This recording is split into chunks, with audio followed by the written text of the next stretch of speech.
Ano ba nangyari? Lasing yung driver natin. Ah, lasing. Lasing pala ang driver. Nakagip din yung naglalakad. Ano nangyari? Ilan yung Ilan? Grabe yung aksidente ngayon dito. Sana naman makalaman. Tanod kuya yung nasagasaan.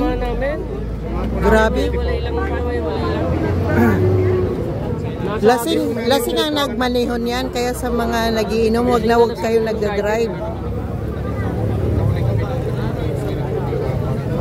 Kawawa oh.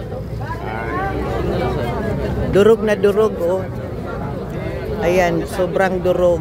Lasing daw pala yung driver nito. Ayan, yung baby bus.